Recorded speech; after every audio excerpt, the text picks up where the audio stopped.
Благодарю Республике Тыва за содействие в направлении лучших специалистов для помощи населению республики. Это слова министра здравоохранения Донецкой Народной Республики Дмитрия Гарцева. Сегодня 8 врачей вернулись домой. В аэропорту Кызыла в 7 часов утра медиков встречают коллеги, родные и глава Тувы Владислав Хавалык с министром здравоохранения Анатолием Югаем.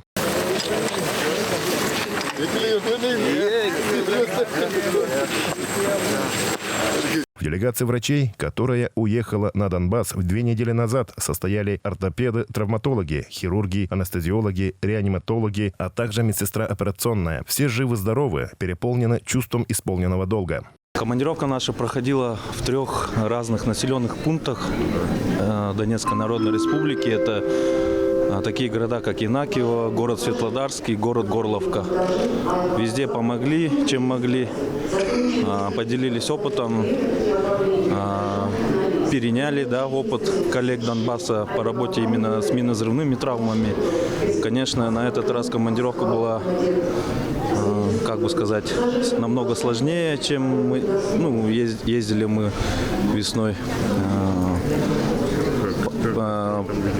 Да, попали даже мы под обстрел, то есть под артиллерийский обстрел.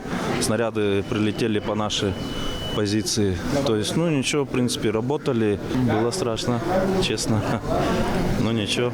А вот и операционная медицинская сестра Алданай Мангуш, которая была единственной женщиной в группе. Она работает в Зунхимчикском многофункциональном медицинском центре. Говорит, что было страшно, но сумели собраться и выполнить поставленную задачу с максимальной отдачей. Постарались помочь, чем могли. А растерянность перед камерой можно списать на смену обстановки. Помогала раненым, военнослужащим. Участвовала в операциях.